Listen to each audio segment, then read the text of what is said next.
Victoria, ¿cómo se produce tu llegada a Misiones? Bueno, mi llegada a Misiones podemos hablar de dos llegadas.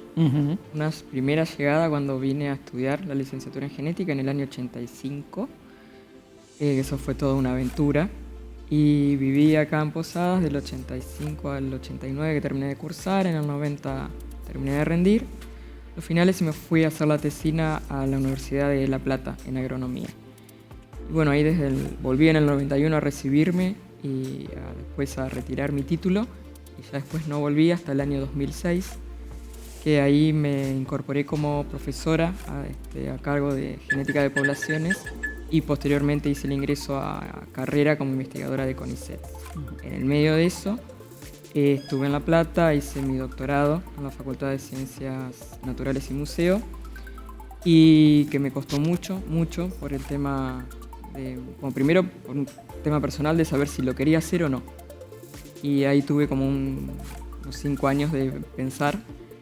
Y digamos, porque la carrera de grado había sido muy fácil para mí en el sentido de que nunca me cuestioné demasiado si era o no era, porque a mí básicamente me gusta estudiar. Entonces, bueno, estaba sistematizado el estudio, me fue sencillo llevar la carrera. Después vinieron las cuestiones de si era eso o no era eso lo que yo quería, pero igual tenía cargos docentes en la Facultad de Agronomía de La Plata y me sentía muy cómoda en el ambiente académico. Pero me tomó casi 5 años darme cuenta que realmente, más allá de que me sentía cómoda, ese era mi lugar. Y ahí empecé el doctorado conscientemente, y me llevó otros casi 6 años hacerlo, que es lo natural de un doctorado. Y bueno, pero con tanta suerte yo me doctoré en el año 2001, que no auguraba un gran futuro luego para insertarme, más allá de mis cargos docentes en la Universidad de La Plata, que ya para esa altura tenía cargos en la Facultad de Agronomía y en la Facultad de Ciencias Naturales, siempre en las cátedras de genética. La suerte que tuve, digamos, es que nunca tuve que, digamos, alejarme mucho de mi área de formación. Entonces, bueno, hice el doctorado y, bueno, ahí viendo cómo seguir, pedí beca postdoctoral, y en ese momento además estaba cerrado el ingreso a carrera. Y bueno, en el año 2003 conseguí para irme a hacer a un postdoctorado en la Universidad de Umeå, en Suecia. Y ahí estuve prácticamente 3 años hasta mi regreso, que ya, bueno, se llamó a concurso el cargo que tengo. Y fue como que se abrió el cielo, porque era volver a mi lugar, que es mi carrera, a mi lugar profesional, digamos, ¿no? Que es la carrera de licenciatura en genética, del que, por supuesto, me dio todo. Y bueno, y volver como profesora y ya formada o con un nivel que yo podía ofrecerle y devolverle a la institución. Y ahí empezamos el grupo. En el año 2006, bueno, concursé, gané el concurso. Y ya en el 7, digamos que empecé a formar el grupo. De eso vamos a hablar después, porque eso es muy importante, la conformación de grupos de investigación, la formación de formadores, además, porque van a ser continuadores de tu trabajo. Pero me interesa mucho que me cuentes la experiencia sueca, porque en este programa hemos hablado con gente que ha hecho doctorados en Brasil, en Estados Unidos, en algún punto de Europa, pero en Europa del Norte hay pocos casos. Hay un caso en Finlandia, y este caso tuyo en Suecia. Uno tiene por ahí el lugar común instalado de que somos como muy diferentes. Las dos cosas que quiero preguntarte, desde el punto de vista académico, ¿sentiste el peso de estar en un lugar muy diferente? Y desde el punto de vista humano, las dos cosas quiero que me cuentes. Bien, no. Bueno, también fue la pregunta que yo me hice, y la pregunta que me hizo mi director de postdoctorado, que fue lo que fui a hacer, que fue ahí donde también empecé a aprender que había otra mirada y que estaba bueno ser muy humano y que había que priorizar lo empático a la producción del paper. Y es muy raro porque esto que vos decís, lo aprendí de un sueco, ¿no?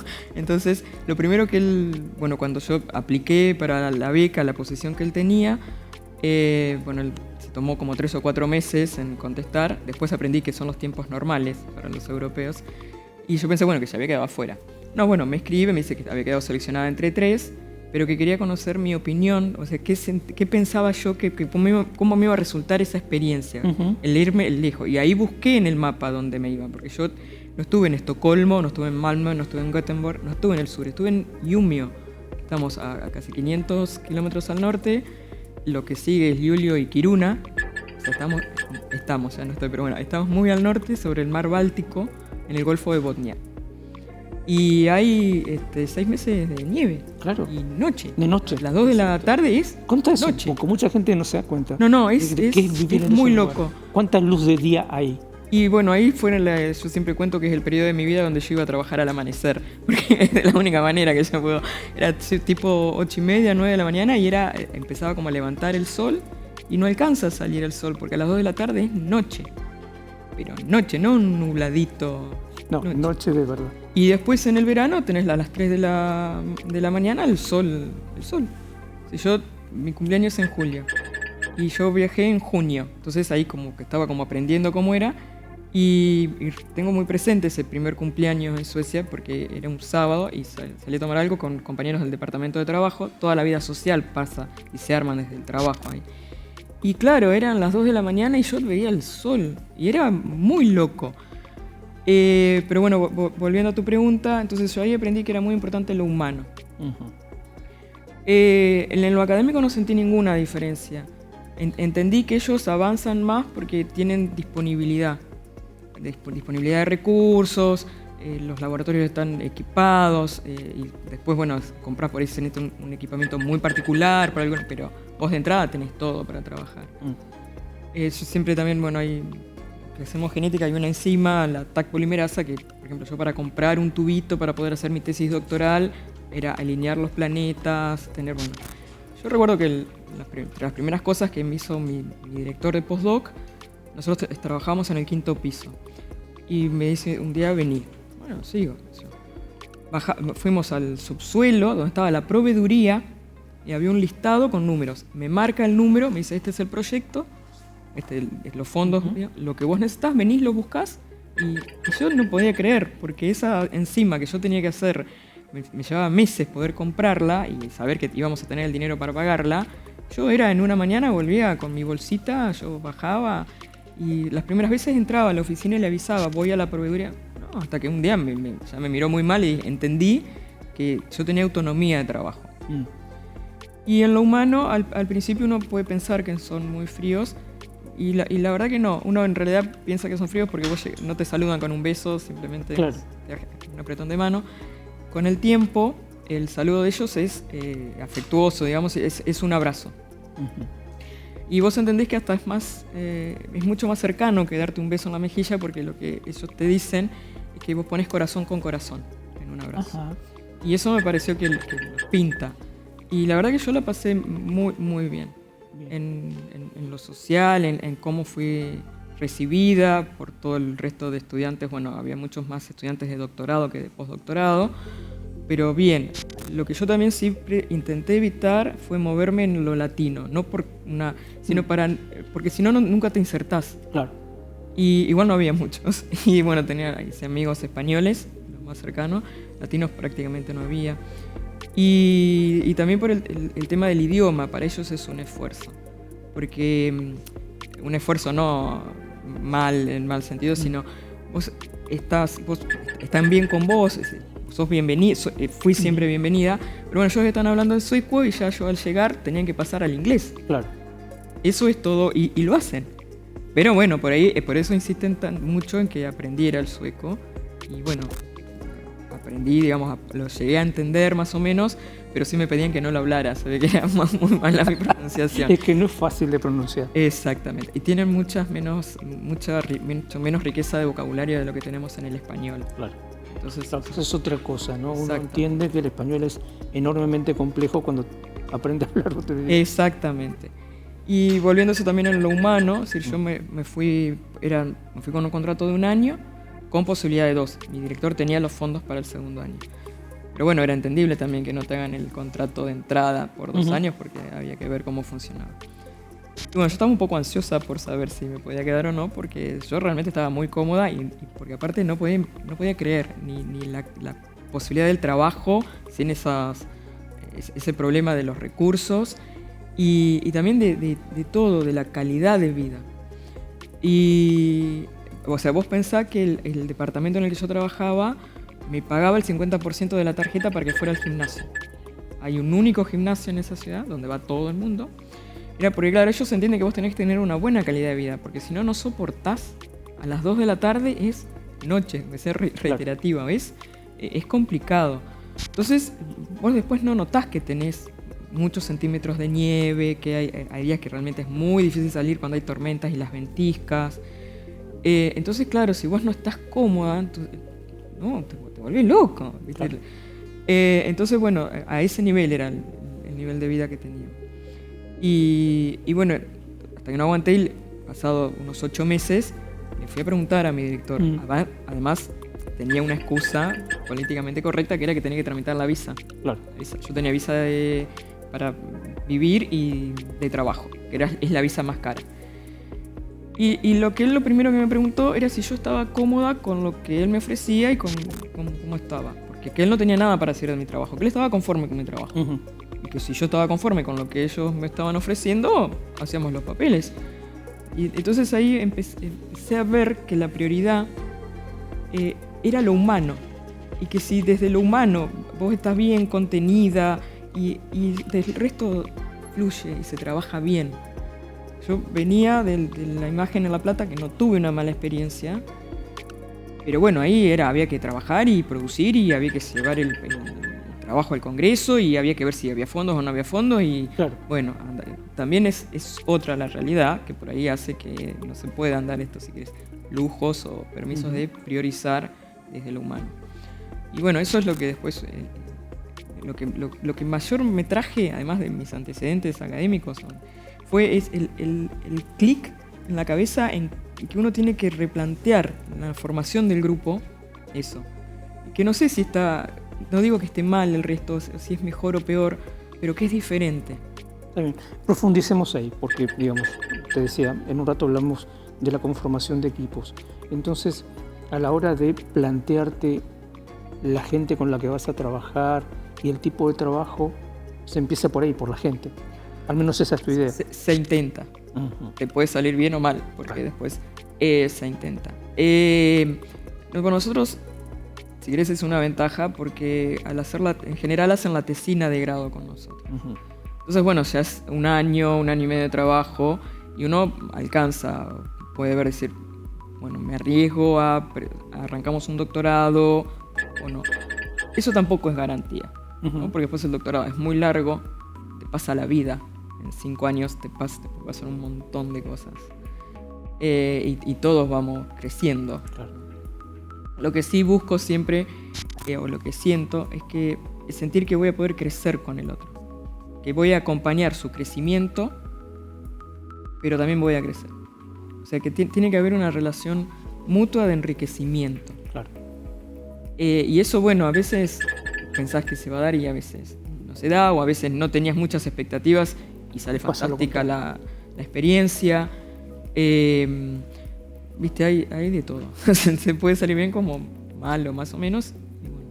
Vamos a algo que dijiste hace un rato y que por ahí el que está escuchando o viendo le queda como, por lo menos, la necesidad de que lo amplíes.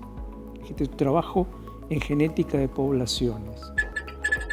A simple vista no parece sencillo de entender. Por un lado la genética, su especificidad y cómo se aplica a poblaciones y qué tipo de poblaciones y cómo participa la genética de ese análisis.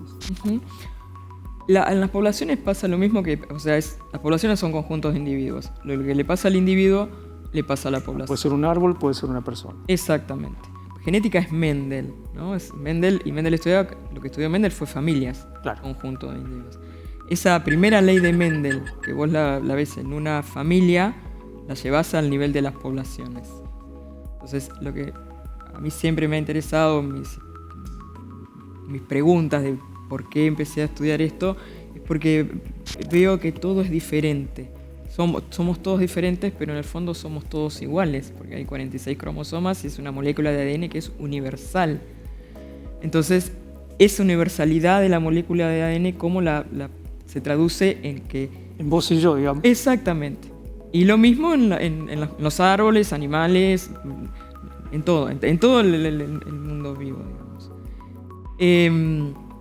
Entonces, en genética de poblaciones trabajamos mucho con estadística y analizamos diversidad y los patrones de distribución de esa diversidad genética en diferentes ambientes, porque hay algo que nosotros trabajamos con poblaciones fragmentadas, es decir, que se rompe la conectividad entre las poblaciones.